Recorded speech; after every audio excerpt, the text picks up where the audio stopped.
ಒಂದು ವಿದ್ಯಾರ್ಥಿಗಳೇ ಅದನ್ನ ನೋಡಿ ನಗಬೇಡ್ರಿ, ಸರಿಯಾಗಿ ಪಾಠ ಮಾಡೋಣ. ಎಸ್ ಕೂತ್ಕೋರಿ ಎಲ್ಲರೂ. ನಾವು ಹಿಂದಿನ ತರಗತಿಯಲ್ಲಿ ಕೆಲವೊಂದು ಬೇಸಿಕ್ಗಳನ್ನು ತಿಳ್ಕೊಂಡಿದ್ವಿ. ಏನ್ ಬೇಸಿಕ್ ಅಂದ್ರೆ, ರೇಖೆಗಳು ಮತ್ತು ಕೋನಗಳನ್ನು ಅಭ್ಯಾಸ ಮಾಡೋಕ್ಕಿಂತ ಪೂರ್ವದಲ್ಲಿ ಕೆಲವೊಂದು ಮೂಲ ಪರಿಕಲ್ಪನೆಯನ್ನು ಅರ್ಥ ಮಾಡ್ಕೋಬೇಕು. ಮೂಲ ಪರಿಕಲ್ಪನೆ ನಮ್ಗೆ ಅರ್ಥ ಆಯ್ತಂದ್ರ ರೇಖಾಗಣಿತ ಅರ್ಥ ಆಗ್ತದೆ.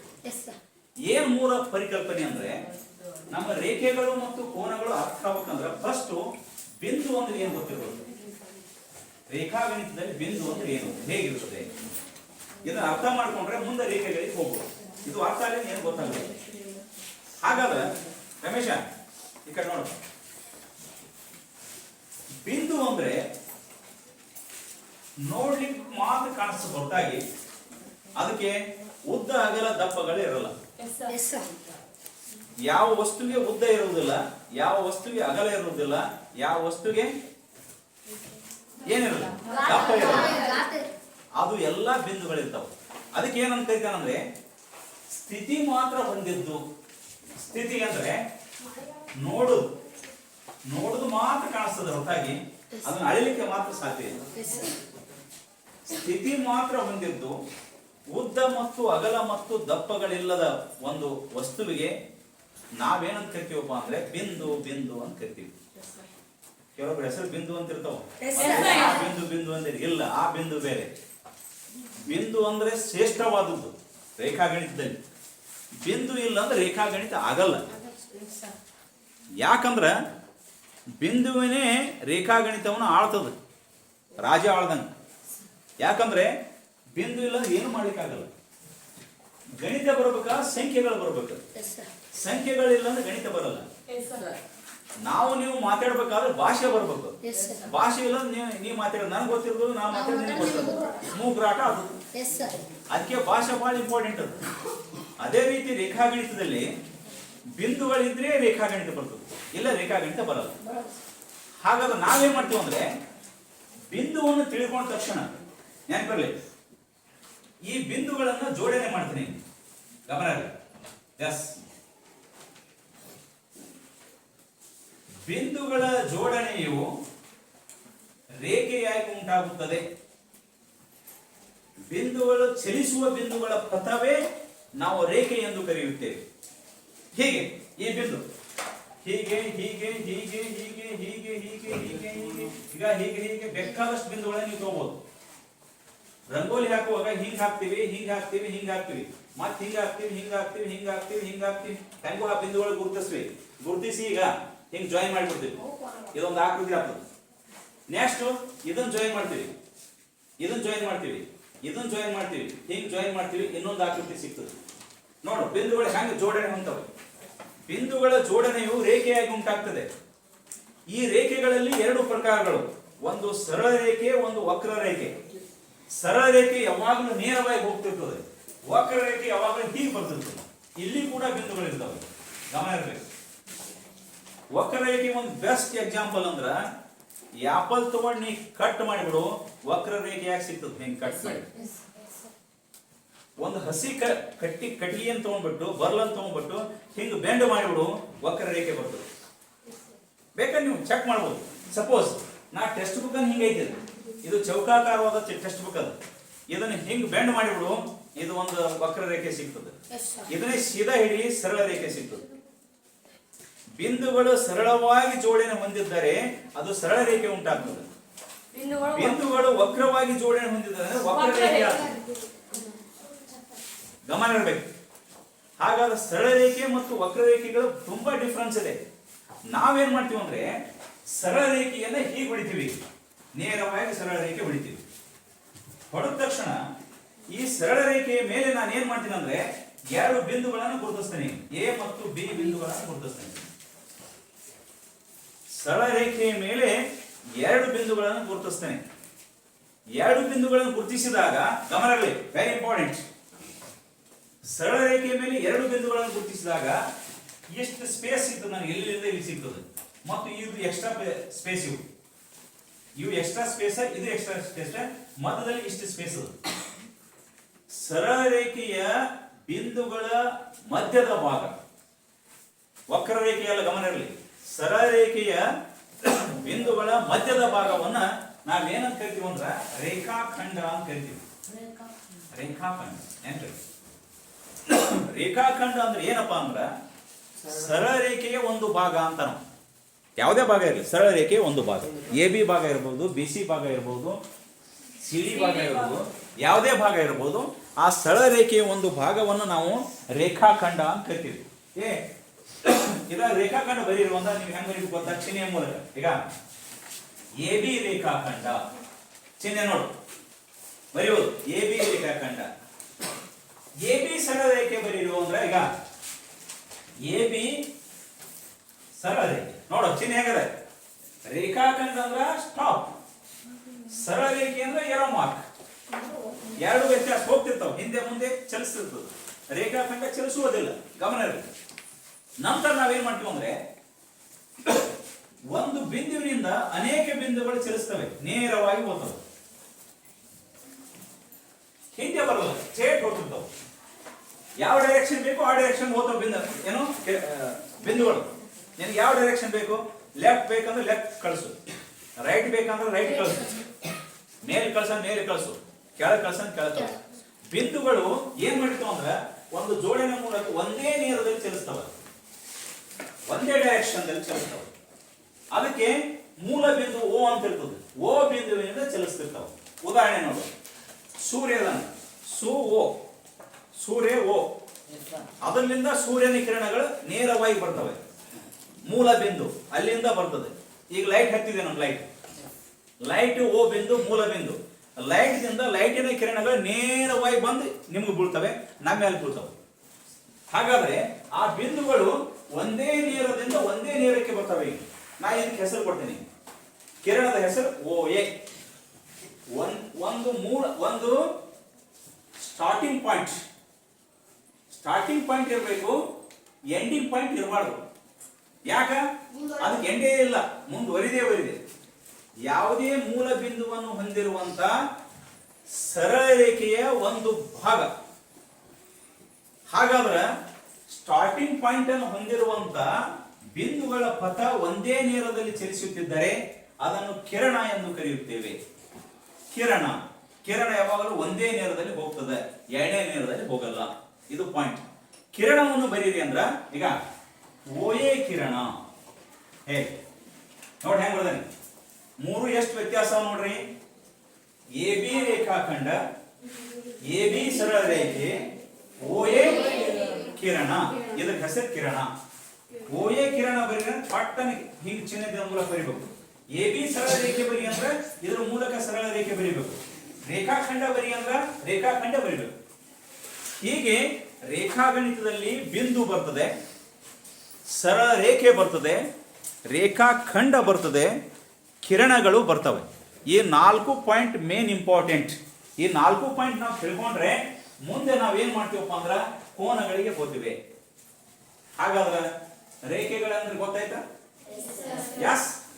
ಹಾಗಾದ್ರ ರೇಖೆ ಗೊತ್ತಾಯ್ತು, ಕಿರಣ ಗೊತ್ತಾಯ್ತು, ಬಿಂದು ಗೊತ್ತಾಯ್ತು, ರೇಖಾಖಂಡ ಗೊತ್ತಾಯ್ತು. ನಂತರ ನಾ ಏನ್ ಮಾಡ್ತೇನೆ ನಿಮಗಂದ್ರೆ ಕೋನಗಳ ಬಗ್ಗೆ ಐಡಿಯಾ ಕೊಡ್ತೇನೆ. ಏನ್ ಕೋನ ಅಂದ್ರ ಎರಡು ಕಿರಣಗಳು ಒಂದೇ ಬಿಂದುವಿನಿಂದ ಚಲಿಸುತ್ತಿದ್ದರೆ ಕೋನ ಉಂಟಾಗುತ್ತದೆ ಅಂತ. ಎರಡು ಕಿರಣಕ್ಕೆ ಮೂಲ ಬಿಂದು ಇರ್ತದೋ, ಓದಿಂದ ಒಂದು ಕಿರಣ ಹಿಂಗ್ ಹೊಂಟದ, ಇದ್ರ ಹೆಸರ ಎ ಅಂತೀನಿ, ಓ ಎ ಕಿರಣ. ನಂತರ ಇನ್ನೊಂದು ಕಿರಣ ಓ ಬಿ ಕಿರಣ. ಎರಡು ಕಿರಣಗಳು ಮೂಲ ಬಿಂದುವಿನಿಂದ ಹೊಂಟವೆ. ಅಲ್ಲಿ ಏನಾಗ್ತದಂದ್ರೆ ಈಗ ಈ ಚಿಹ್ನೆ ಉಂಟಾಗ ಇದಕ್ಕೆ ನಾವೇನಂತ ಕರಿತೀವಿ ಅಂದ್ರೆ ಕೋನ ಅಂತ ಕರಿತೀವಿ. ಕೋನ ನೋಡಿ ಎಷ್ಟು ಚಂದ. ಒಂದೇ ಬಿಂದುವಿನಿಂದ ಚಲಿಸುವಂತ ಎರಡು ಕಿರಣಗಳ ಮಧ್ಯದ ಸ್ಥಾನವನ್ನ, ಮಧ್ಯದ ಜಾಗವನ್ನ ನಾವು ಏನಂತ ಕರಿತೀವಿ? ಕೋನ ಕರಿತೀವಿ. ಸಿಂಪಲ್. ಹಾಗಾದ್ರೆ ಈ ಕೋನವನ್ನು ಬರೆಯವ ಅಂದ್ರೆ ಏನ್ ಬರಿಬೇಕಂದ್ರ ಈಗ ಕೋನದ ಚಿಹ್ನೆ ಹಿಂಗ್ ಹಾಕ್ಬೇಕು. ಎ ಓ ಬಿ ಕೋನ ಅಂತ ಬರೀಬೇಕು. ಹೆಸರು ನೋಡು, ಎ ಓ ಬಿ ಕೋನ. ಓದೋದು ಕೋನ ಎ ಓ ಬಿ ಅಥವಾ ಎ ಓ ಬಿ ಕೋನ. ಗಮನ ಇರಬೇಕು, ಬಹಳ ಇಂಪಾರ್ಟೆಂಟ್ ಧನಂಜಯ. ಈ ಓದಲ್ಲ, ಓ ಮಾತ್ರ ಕೋನವನ್ನು ಗುರುತಿಸುತ್ತದೆ ಹೊರತಾಗಿ ಎ ಮತ್ತು ಬಿ ಗುರುತಿಸುವುದಿಲ್ಲ. ಎ ಮತ್ತು ಬಿ ಗಳು ಬಾವುಗಳಾಗಿರ್ತವೆ, ಆದ್ರೆ ಓ ಮಾತ್ರ ಕೋನ ಆಗಿರ್ತದೆ. ಬಹಳ ಇಂಪಾರ್ಟೆಂಟ್. ಅದಕ್ಕೆ ನಾವು ಏನಂತ ಕರಿತೀವಿ ಅಂದ್ರೆ ಶೃಂಗ ಬಿಂದು ಅಂತ ಕರಿತೀವಿ. ಓ ಎಂಬುದು ಶೃಂಗ ಬಿಂದು. ಈ ಶೃಂಗ ಬಿಂದುವಿನಿಂದ ಎರಡು ಕಿರಣಗಳು ಹೋಗ್ಯಾವೆ, ಅದರ ಪ್ಲೇಸ್ ಅನ್ನು ನಾವೇನು ಮಾಡ್ತೀವಿ, ಎ ಓ ಬಿ ಕೋನ ಗುರುತಿಸ್ತೇವೆ. ಹಾಗಾದ್ರೆ ಇದನ್ನ ಇನ್ನೂ ಒಂದು ಚಿಹ್ನೆಯಿಂದ ಗುರುತಿಸಬೇಕು, ಅಥವಾ ಹೀಗೂ ಮಾಡ್ತಾರೆ. ಎ ಓ ಬಿ, ಈಗ ಕ್ಯಾಪ್ ಸೆಂಟರ್ ಪಾಯಿಂಟ್ ಮೇಲೆ ಕ್ಯಾಪ್ ಹಾಕೋದು, ಶೃಂಗ ಬಿಂದುಗೆ ಕ್ಯಾಪ್ ಹಾಕೋದು, ಅದು ಕೋನದ ಚಿಹ್ನೆ. ನೀವು ಎರಡು ಇದನ್ನೇ ಬರೀಬಹುದು, ಇದನ್ನೇ ಬರೀಬಹುದು ನೀವು. Yes right. ಕೋನ ಹೇಗಿರ್ತದೆ ಗೊತ್ತಾ? ಎರಡು ಕಿರಣಗಳಿಂದ ಉಂಟಾಗುವಂತ ಪದವೇ ಕೋನ. ನಾ ಈಗ ಹಿಂಗೊಂದು ಕೊಟ್ಟಿದ್ದೇನೆ, ಪಟ್ ಮಾಡಿ. ಎ ಬಿ ಸಿ ಕೋನವನ್ನು ಬರೆಯಿರಿ ಅಂತ ಹೇಳಿ ಕೋನ ಯಾರು ಹೇಳ್ತೀರಿ ಇದನ್ನ? ಎಸ್ ಏನು? ಬಿ ಎ ಸಿ ಕೋನ. ಬಿ ಎ ಸಿ ಕೋನ. ಅಥವಾ ಹಿಂಗಿಂದ ಬಂದ್ರೆ ಸಿ ಎ ಕೋನ. ನೀ ಯಾವ ಕಡೆಯಿಂದ ಬಂದ್ರು ಎ ಸೆಂಟರೇ ಬರ್ತದೆ. ನೀ ಸೀದಾ ಬಂದ್ರು ಸೆಂಟರ್ ಬರ್ತದೆ, ಉಲ್ಟಾ ಬಂದ್ರು ಸೆಂಟರ್ ಬರ್ತದೆ. ನೆನ್ಪಿಟ್ಕೊಳ್ಳಿ ಫಸ್ಟ್. ಯಾವ್ದು ಇದು? ಈಗ ಈ ಚಿಹ್ನೆ ಹಾಕಿದ್ರೆ ಕ್ಯಾಪ್ ಹಾಕಂಗಿಲ್ಲ. ಈ ಚಿಹ್ನೆ ಇಲ್ಲಪ್ಪ ಅಂದ್ರ ಈಗ ಕ್ಯಾಪ್ ಹಾಕ್ಬೋದು. ಕ್ಯಾಪ್ ಸೆಂಟರ್ ಪಾಯಿಂಟ್ ಒಟ್ಟು ಕ್ಯಾಪ್ ಹಾಕ್ಬೋದು. ಏನು? ಈ ಚಿಹ್ನೆ ಇಲ್ಲ ಅಂದ್ರೆ ಇದನ್ನು ಹಾಕುದು ಅದನ್ನು ಹಾಕುದು, ಎರಡು ಹಾಕ್ಬಾರ್ದು.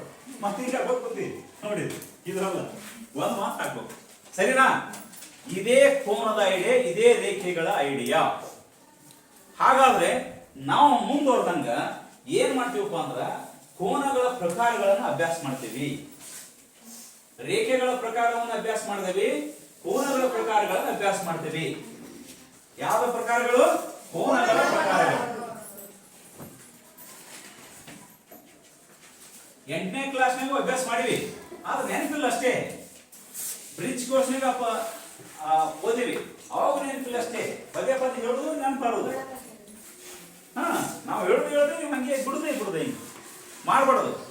ಪಕ್ಕ ಕರೆಕ್ಟ್ ನೋಟ್ಸ್ ಬರೆದು ಓದಿದ್ರೆ ಏನ್ ನೆನಪು ಬರೋದೇ ಇಲ್ಲ, ಕರೆಕ್ಟ್ ಆಗಿರ್ತದೆ. ಈ ಕೋನಗಳ ಪ್ರಕಾರಗಳನ್ನು ನಾವು ಗುರುತಿಸಿವಿ. ಏನ್ ಗುರುತಿಸಿವಿ ಅಂದ್ರ, ಒಂದು ಕೋನವನ್ನು ಡಿಗ್ರಿ ಎಂಬ ಮಾನದಿಂದ ಅಳಿತೀವಿ.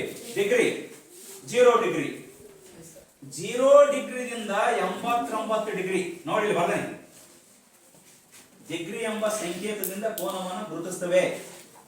0 ಡಿಗ್ರಿದಿಂದ 89 ಡಿಗ್ರಿ ವರೆಗೆ ಕೋನ ಇರ್ತದಲ್ಲ, ಅದಕ್ಕೆ ನಾವು ಲಘು ಕೋನ ಅಂತ ಕರಿತೀವಿ. ಲಘು ಕೋನ ನೆನ್ಪಿಟ್ಕೊಳ್ಳಿ. ಅದನ್ನ ಹೆಂಗ್ ಗುರುತಿಸ್ತಾನ? ಇದು ಯಾವಾಗಲೂ ಎ ಬಿ ಸಿ ನೇ ಇರ್ತದೆ, ಎ ಓ ಬಿ ನೇ ಇರ್ತದೆ. ಈ ಕೋನ 90ಕ್ಕಿಂತ ಕಡಿಮೆನೇ ಇರ್ತದೆ. 0 ದಿಂದ 89 ಒಳಗೆ ಇರ್ತದೆ ಈ ಕೋನ. ಇದಕ್ಕೆ ನಾವು ಲಘು ಕೋನ ಅಂತ ಕರಿತೀವಿ. ಅರ್ಥ ಆಗುತ್ತಾ ಲಘು ಕೋನ ಹೇಗಿರ್ತದೆ ಅಂತ? Yes clear? ಕೂತ್ಕೊರಪ್ಪ. ಎರಡನೇ ಕೋನ ಕರೆಕ್ಟ್ 90 ಡಿಗ್ರಿಗೆ ಸಮ. ಎಸ್, ಅದು ನೇರವಾಗಿ ಹಿಂಗಿರ್ತದೆ. ಈಗ ಎಸ್ ರಾಮ, ಆ ಚಿಹ್ನೆ ಹಿಂಗ್ ಗುರುತಿಸ್ತೀವಿ. ಯಾವುದೇ ಕೋನದಲ್ಲಿ ಈ ಚಿಹ್ನೆ ಗುರುತಿಸಿದ್ದು ಲಂಬ ಕೋನ ಬತ್ತು ಅನ್ಬೇಕು ನೀವು. ಆದ್ರೆ ಕಾಮನ್ ಚಿಹ್ನೆ ಬೇರೆ. ಕಾಮನ್ ಹಿಂಗ್ ಹಾಕಿದೇವು ಅಂದ್ರೆ ಇದು ಲಂಬ ಕೋನ ಇರುವುದಿಲ್ಲ. ಇದು ಸ್ಟೇಟ್ ಬಾಕ್ಸ್ ಟೈಪ್ ಹಾಕಿದೇವು ಅಂದ್ರೆ ಕರೆಕ್ಟ್ ಆಗಿ ಲಂಬ ಕೋನ ಇರ್ತದೆ. ನೀವೆಲ್ಲೇ ನೋಡ್ರಿ ನೀವು. ಈಗ ನಾವೊಂದು ಪಟ್ಟಣ ತ್ರಿಭುಜ ಹಾಕ್ತೀನಿ ಅಂತ, ಇಲ್ಲಿ ತ್ರಿಭುಜ ಹಾಕ್ತೀವಿ. ಹಿಂಗ್ ಹಾಕಿದ್ರ ಲಘು ಕೋನ ಇರ್ತಾವ ಅಂತ ತಿಳ್ಕೊರಿ ಫಸ್ಟ್. ಲಘು ಕೋನ ಅಂತ ಬೇರೆ ಕೋನಗಳು ಇರ್ತಾವ. ಆದ್ರೆ ಪಕ್ಕ ಹಿಂಗ್ ಹಾಕಿದ್ರೆ ಮಾತ್ರ ಓ ಲಂಬ ಕೋನ ಬತ್ತೆ ಅಂತ ತಿಳ್ಕೊರಿ. ನೀವು ಹೀಗೆ ಹಾಕಿದ್ರಿಲ್ಲ, ಹೀಗೆ ಹಾಕಿದ್ರಿಲ್ಲ, ಹೀಗೆ ಹಾಕಿದ್ರಿಲ್ಲ, ಹೀಗೆ ಹಾಕಿದ್ರಿಲ್ಲ, ಹಾಗೆ ಹಾಕಿದ್ರಿಲ್ಲ, ಹೀಗೆ ಚೌಕ್ ಬಾಕ್ಸ್ ಬತ್ತಂದ್ರೆ ಮಾತ್ರ ಇದು ಲಂಬ ಕೋನ. ನೆನ್ಪಿಟ್ಕೋಬೇಕು. ಗ್ಯಾಸ್ ಕ್ಲಿಯರಾ? 90 ಡಿಗ್ರಿ ಕರೆಕ್ಟ್ ನೇರವಾಗಿತ್ತಂದ್ರ ಕೊಪ್ಪಳ, ಇದಕ್ಕೆ ನಾವೇನಂತ ಹೇಳ್ತೀವಿ ಅಂದ್ರೆ ಲಂಬ ಕೋನ ಅಂತ ಹೇಳ್ತೀವಿ. ಲಂಬ ಕೋನ ಎಷ್ಟು ಡಿಗ್ರಿ ಇರ್ತದ ಸಮ ಇರ್ತದಪ್ಪ? 90 ಡಿಗ್ರಿಗೆ ಸಮ ಇರ್ತದೆ ಕರೆಕ್ಟ್ ಆಗಿ. ಲಘು ಕೋನ ಎಷ್ಟು ಡಿಗ್ರಿಗೆ ಸಮ ಇರ್ತದಪ್ಪ? 0 ದಿಂದ 89 ಇರ್ತದೆ. ಬರ್ದೆ ನೋಡ್ರಿ ಸರಿಯಾಗಿ. 0 ಡಿಗ್ರಿದಿಂದ 89 ಡಿಗ್ರಿ ವರೆಗೆ ಇರ್ತದಲ್ಲ, ಅದಕ್ಕೆ ನಾವೇನಂತ ಕರಿತೀವಿ? ಲಘು ಕೋನ. ಕರೆಕ್ಟ್ 90 ಡಿಗ್ರಿ ಬತ್ತಂದ್ರೆ ಏನಂತ ಹೇಳ್ತೀವಿ? ಇಷ್ಟೇ ಸಿಂಪಲ್. ನೋಡಿದ ತಕ್ಷಣ ಗೊತ್ತಾಗಬೇಕು. ಆ ಚಿಹ್ನೆ ಹಿಂಗಾಕಿನಿ. ಯಾಕೆ ಚಿಹ್ನೆ ಹಿಂಗಾಕಿನಿ ಗೊತ್ತಾ? ನೋಡಿ ಗಮನ ಇರಲಿ. ನಿಮ್ಮ ಕೋನ ಮಾಪಕವನ್ನು ಮನೆ ತೋರಿಸಿರಿ. ಆ ಕೋನ ಮಾಪಕದಲ್ಲಿ 90 ಡಿಗ್ರಿ ನೇರವಾಗಿರ್ತದೆ. ತಗೋ ಕೋನ ಮಾಪಕ ಹೇಳ್ತೇನೆ. ತಗೋ ಕೋನ ಮಾಪಕ. ಈ ಕೋನ ಮಾಪಕ ನೋಡ್ರಿ, ಕರೆಕ್ಟ್ ನೇರ 90 ಡಿಗ್ರಿ ಇಲ್ಲ 90 ಡಿಗ್ರಿ. 90 ಡಿಗ್ರಿಗಿಂತ ಈ ಕಡೆ ಬಂದು ಎಲ್ಲ ಲಘು ಕೋನಗಳೇ ಇರ್ತಾವ. ಬೇಕಾದ 30, 40, 50, 60, 70 ಎಲ್ಲ ಲಘು ಕೋನಗಳು. ಅದಕ್ಕೆ ನಾನೇನ್ ಮಾಡಿದೀನಿ, ಹೀಗೆ ಹಿಡಿದಾಗ ನೋಡಿ, ಹೀಗೆ ಹಾಕಿದಾಗ ಇಲ್ಲಿ ನೋಡು ನೇರವಾಗಿ ಬಂದಿಲ್ಲ, ಇದು ಇಲ್ಲಿ ಆಗಿ ಬಿದ್ದದು. ಹಾಗಾದ್ರೆ ಇದು ಯಾವುದೋ ಒಂದು ಡಿಗ್ರಿ ಇರ್ತದೆ, ಇದು ಲಘು ಕೋನ ಆಗಿದೆ. ಸ್ಟೇಟ್ ಬರ್ತಪ್ಪ ಅಂದ್ರೆ ಹೀಗೆ ಸ್ಟೇಟ್ ಬರ್ತಂದ್ರೆ ಲಂಬ ಕೋನ ಆಗಿದೆ. ಇದು ಸ್ವಲ್ಪ ಐಡಿಯಾ ಮಾಡ್ಕೊಳ್ಳಿ, ಗಮನ ಇಟ್ಕೊಳ್ಳಿ. ಒಂದು ವೇಳೆ ಕೋನ ಹೀಗಿರ್ತದೆ ನೋಡು, ಹೀಗೆ ಅಡ್ಡ ಬಿದ್ದಿರ್ತದೆ. ಯಾಕಂದ್ರೆ 90 ಡಿಗ್ರಿ ನೇರ ಸ್ವಲ್ಪ ವಾಲಿತ್ತಂದ್ರೆ ಎಸ್ 90 ಡಿಗ್ರಿಗಿಂತ ಹೆಚ್ಚಿರ್ತದೆ ಮತ್ತು 180 ಕಡಿಮೆ. 90ಕ್ಕಿಂತ ಹೆಚ್ಚಿಗಿರ್ತದೆ, ಆ ಎಲ್ಲಾ ಕೋನಗಳು ವಿಶಾಲ ಕೋನಗಳಾಗಿರ್ತವೆ. ಯಾವ ಕೋನ ಅದು?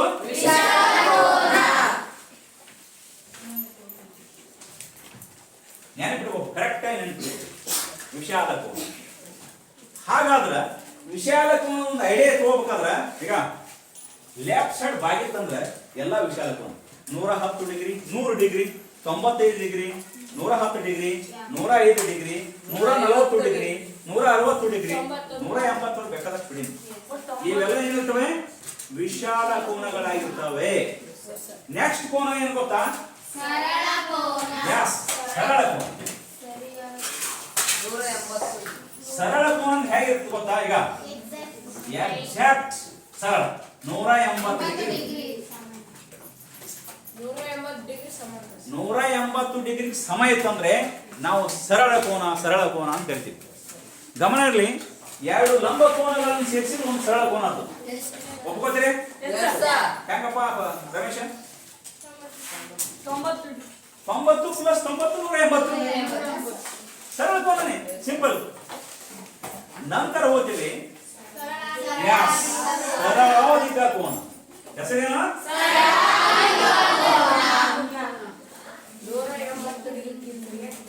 180 ಡಿಗ್ರಿಗಿಂತ ಹೆಚ್ಚು. ನೋಡಿ ಏ ಅಲ್ಲ, 180ಕ್ಕಿಂತ ಹೆಚ್ಚು, 360ಕ್ಕಿಂತ ಕಡಿಮೆ.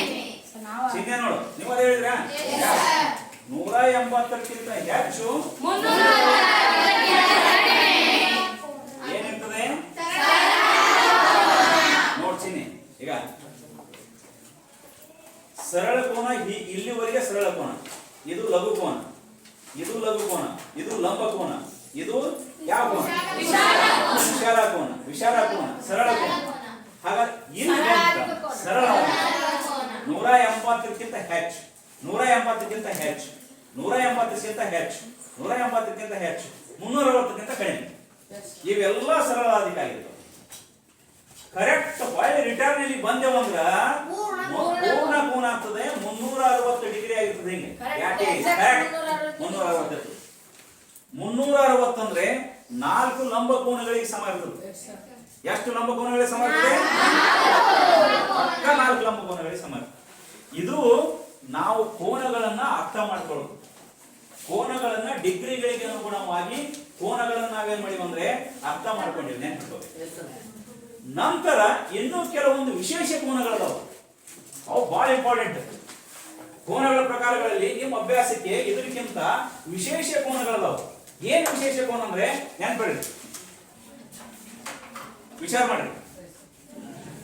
ಇದು ಒಂದು ಸರಳ ರೇಖೆ, ಇದು ಯಾವಾಗಲೂ 180 ಡಿಗ್ರಿ ಇರ್ತದೆ. ಕರೆಕ್ಟಾ? ನೆನ್ಪಿಟ್ಕೋ. ಈ ಸರಳ ರೇಖೆ ಮೇಲೆ ಒಂದು ಕಿರಣ ಹಿಂಗೆ ನಿಲ್ಲಿಸ್ತೇನೆ.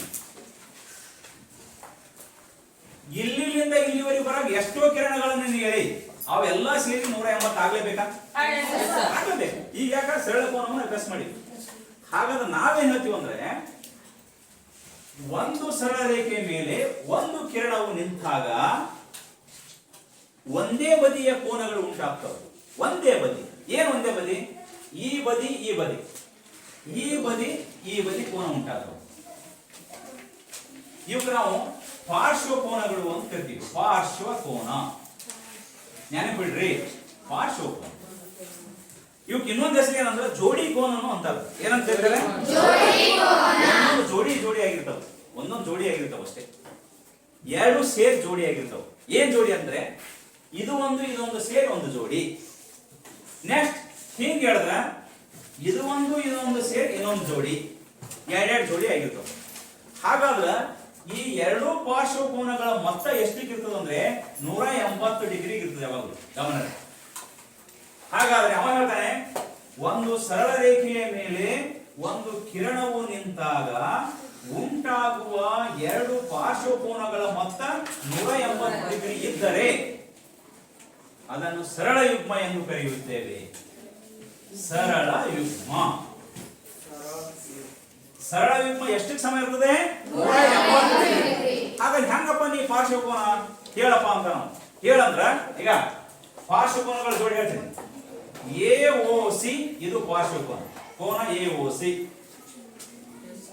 ಪ್ಲಸ್ ಕೋನ BOC, ಈ ಕೋನ ಪ್ಲಸ್ BOC, ಇವೆರಡೂ ಸೇರಿಸಿದ್ರ 180 ಡಿಗ್ರಿ ಇರ್ತದ. ಎಷ್ಟು ಸರಳ ಇದೆ? ಹಾಗಾದ್ರೆ ಅವ ಕೇಳ್ತಾನ, ಹೌದಪ್ಪ ನೀನು ಪಾರ್ಶ್ವಕೋನಗಳ ಬಗ್ಗೆ ಐಡಿಯಾ ಬಂತು, ಸರಳ ಯುಗ್ಮ ಅಂದಿ, ಎಲ್ಲ ಓಕೆ ಕ್ಲಿಯರ್ ಆಯ್ತು, ಕೂತ್ಕೋ, ಎಲ್ಲ ಗೊತ್ತಾಯ್ತು. ಹಾಗಾದ್ರೆ ನಾನೇನು ಮಾಡ್ತೀನಿ ಅಂದ್ರೆ ಕೋನ AOC X ಕೊಡ್ತೇನೆ. ಹೆಂಗ್ ಕೊಟ್ಬಿಡ್ತೇನೆ? ಕೋನ BOC ಒಂದು 70 ಡಿಗ್ರಿ ಕೊಡ್ತೇನೆ. X ಬೆಲೆ ಕಂಡಿಡಿಯಪ್ಪ ಅಂತ ನಾವು 100 ಡಿಗ್ರಿ. ಹೇಗೆ? ಈಗ same method. AOC ಎಷ್ಟದ? X. Correct number? BOC ಎಷ್ಟದ? 70. Is equals ಎಷ್ಟಕ್ಕೆ ಸಮ ಇರ್ತದೆ? ಕ್ಲಿಯರ್? X ಈಸ್ ಈಕ್ವಲ್ಸ್ ಇದು ಪ್ಲಸ್ ಇದ್ದು ರೈಟ್ ಸೈಡ್ ಹೋದ್ರೆ ಮೈನಸ್ ಆಗ್ತದೆ. 180 ಮೈನಸ್ 70 ಎಷ್ಟೈತಪ್ಪ? X 110. ಎಷ್ಟು ಸರಳ ವಿಧಾನದಿಂದ ನಾವು ಏನ್ ಮಾಡಬಹುದಪ್ಪ ಅಂದ್ರೆ ಇದನ್ನು ನಾವು ಕಂಡುಹಿಡಿಯಬಹುದು. X ಕಂಡುಹಿಡಿಯಿರಿ, Y ಕಂಡುಹಿಡಿಯಿರಿ, ಪಾರ್ಶ್ವಕೋನಗಳ ಮೊತ್ತ ಕಂಡುಹಿಡಿಯಿರಿ, ಪಾರ್ಶ್ವಕೋನಗಳ ಕಂಡುಹಿಡಿಯಿರಿ. ಎಷ್ಟು ಕೊಟ್ಟರು ನೀವು ಕಂಡುಹಿಡಿಯಬಹುದು. ಈಗ ಉದಾಹರಣೆ ಕಿರಣ ಇಲ್ಲೊಂದು ಹೇಳಿದ್ದೀನಿ, ನಾ ಕೋನ ಇದು 70 ಕೊಟ್ಟೇನಿ, ಈ ಕೋನ ಇಲ್ಲಿ ಬಂದ ಈ ಕೊಡ್ತೀನಿ. ನಾ ಕ್ವಶನ್ ನಿಮಗೆ ಕೇಳ್ತೀನಿ, COE ಎಷ್ಟಾಗುತ್ತದೆ ಹೇಳ್ರಿ ಅಂತ. COE ಎಷ್ಟಾಗುತ್ತೆ ಹೇಳ್ರಿ ಅಂತ. ಎಷ್ಟು? ಅಲ್ಲಮ್ಮ, ಇದೇ 110 ಆದ್ರೆ ಇನ್ನೊಂದು ಸೇರಿಸಿ 180 ಇಲ್ಲೇ ಆಯ್ತು. ವಾಟ್ ಅಬೌಟ್ ಇದು? ಇಷ್ಟು ಸೇರಿಸಿ 180 ಆಗ್ಬೇಕ? ಈ ಕೋನ ಈ ಕೋನ ಈ ಕೋನ ಸೇರಿಸಿ 180 ಆಗ್ಬೇಕ? ಮೂರು ಕೋನಗಳು ಸೇರಿಸಿ 180. ಈಗ ನಾವು ಎರಡು ಕೋನ ಸೇರಿಸಿ 180 ಮಾಡಿದ್ವಿ, ಮೂರು ಕೋನಗಳನ್ನು ಕಂಡುಹಿಡಿಯಬಹುದು. 55 ಡಿಗ್ರಿ. ಹೇಗೆ 55 ಡಿಗ್ರಿ? ಅದು 110 ಡಿಗ್ರಿ ಐತಲ್ಲ ಸರ್, ಅದ್ರಾಗ ಅರ್ಧ ಮಾಡ್ಕೊಂಡು 55. ಸಿಂಪಲ್. ಇಲ್ಲೇ ನೋಡಿ, ಇದಕ್ಕೆ CET ಅಂತ ಕಾಂಪಿಟೇಷನ್ ಅಂತ. 110 ಅರ್ಧ ಮಾಡು 55 ಡಿಗ್ರಿ. ಅವು ಇಷ್ಟು ಕೂಡಿಸು ಮತ್ತೆ 180 ಡಿಗ್ರಿ ಸಿಗ್ಬೇಕು. ಯಾವಾಗ ನಮ್ಗೆ 180 ಡಿಗ್ರಿ ಸಿಗ್ಬೇಕು, ಸಿಕ್ಕರೆ ನಾವು ಕೋನಗಳನ್ನು ಕಂಡುಹಿಡಿಯಬೇಕು. ಇವಕ್ಕೆ ನಾವು ಪಾರ್ಶ್ವ ಕೋನಗಳನ್ನು ಕರಿತೀವಿ. ಏನಂತ ಕರಿತೀವಿ? ಐಡಿಯಾ ಬಂತ? ಪಾರ್ಶ್ವ ಕೋನಗಳು ಹೇಗಿರ್ತಾವ? ಇನ್ನೊಂದು ವಿಶೇಷ ಕೋನ ಅದು, ಅದ್ರ ಹೆಸರು ಏನು ಗೊತ್ತಾ? ಶೃಂಗಾಭಿಮುಖ ಕೋನ. ಹೆಸರೇನ? ನೋಡಿ ಇಲ್ಲೇ ಬರ್ತದೆ, ಶೃಂಗಾಭಿಮುಖ. ಮುಖ ನೋಡಿ ಮಳ ಹಾಕ್ರಿ ಅನ್ನ. ಶೃಂಗ ಅಂದ್ರೆ ನೇರವಾಗಿರ್ತದೆ, ನೇರವಾಗಿರ್ತದೆ. ಇನ್ನು 5 ನಿಮಿಷ ನೇರವಾಗಿ ಕರೆಕ್ಟ್ ಆಗಿರ್ತದೆ. ರೈಟಾ? ವಿಡಿಯೋ ಮಾಡ್ತಾ ಇದ್ದೀನಿ ಅದಕ್ಕೆ. ಸೊ ಈಗ ಒಂದು ಸರಳ ರೇಖೆ ಇನ್ನೊಂದು ಸರಳ ರೇಖೆ ಪರಸ್ಪರ ಛೇದಿಸ್ತವ.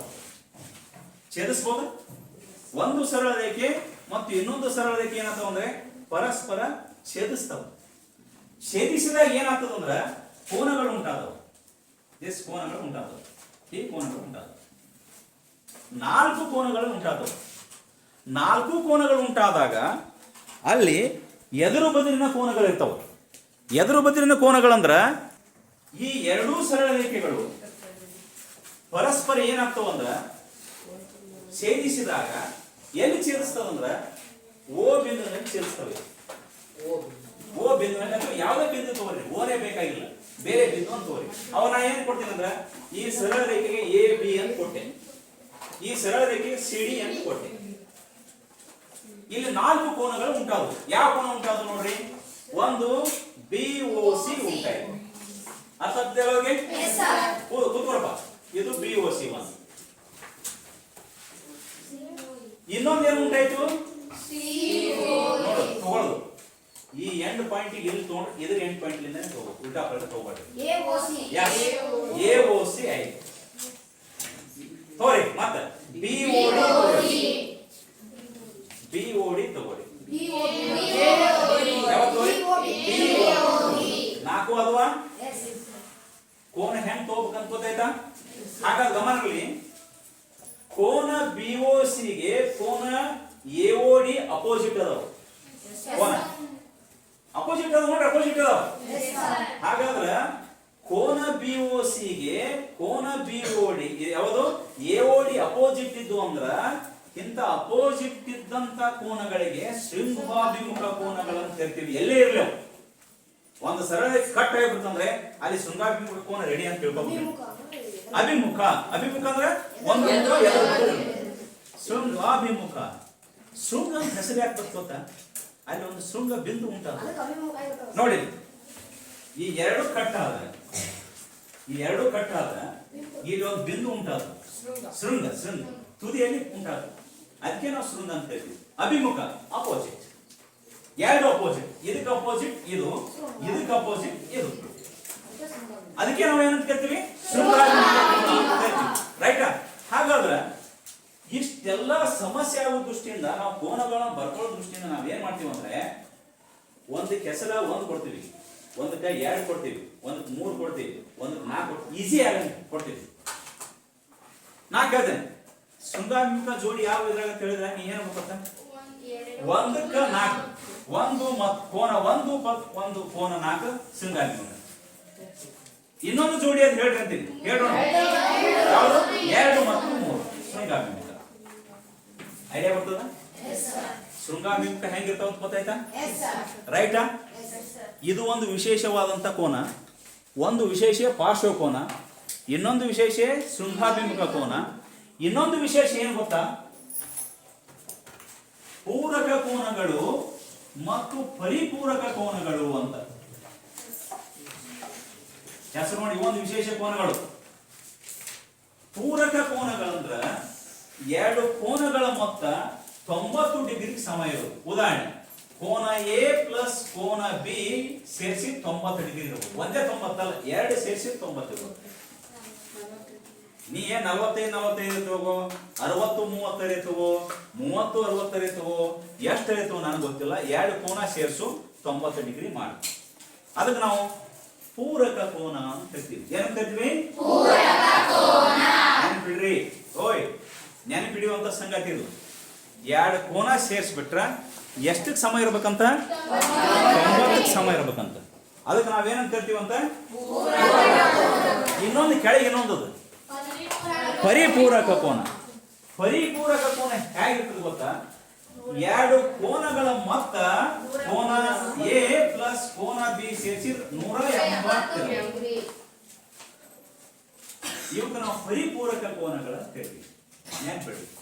ಹಾಗಾದ್ರೆ 2 ಸರಳ ರೇಖೆಗಳು ಪರಸ್ಪರ ಛೇದಿಸಿದಾಗ ಶೃಂಗಾಭಿಮುಖ ಕೋನಗಳು ಉಂಟಾಗುತ್ತವೆ. ಹಾಗಾದ್ರೆ ಈ 2 ಶೃಂಗಾಭಿಮುಖ ಕೋನಗಳ ಜೋಡಿಗಳ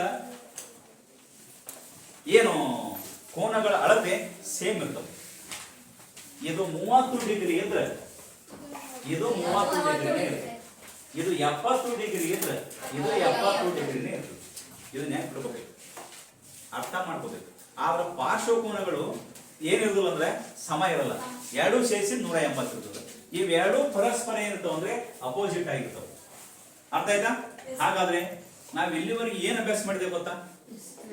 ಫಸ್ಟ್ ಬಿಂದು ಬಗ್ಗೆ ಅಭ್ಯಾಸ ಮಾಡಿದ್ವಿ. ಮೂಲ ಪರಿಕಲ್ಪನೆ ಯಾವುದು?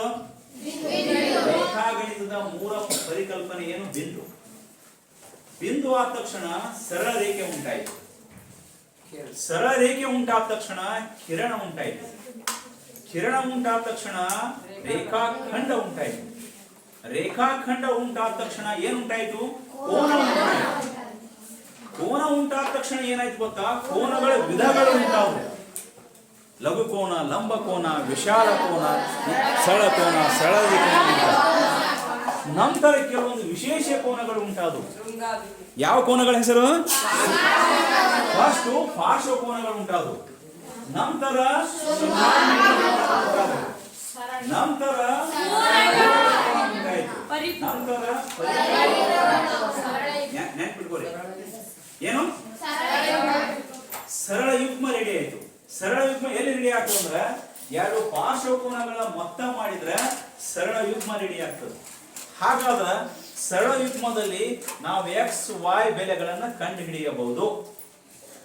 ಎಷ್ಟು ಅರ್ಥ ಮಾಡ್ಕೊಂಡ್ರೆ ರೇಖಾಗಣಿತದಲ್ಲಿ ರೇಖೆ ಮತ್ತು ಕೋನ ತುಂಬಾ ಸರಳ. ಫಿನಿಶ್.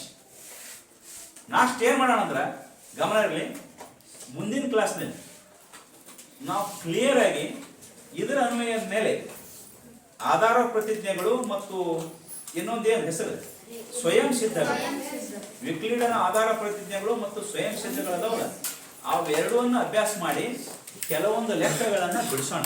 ರೈಟ್? ಬಿಡಿಸಿ ಇನ್ನು ಪರ್ಫೆಕ್ಟ್ ಆಗಿ ಅರ್ಥ ಮಾಡ್ಕೊಳ್ಳೋಣ. ಓಕೆ, ಹಾಗಾದ್ರೆ ಕ್ಲಾಸ್ ಮುಗಿಸೋಣ. Okay, thank you.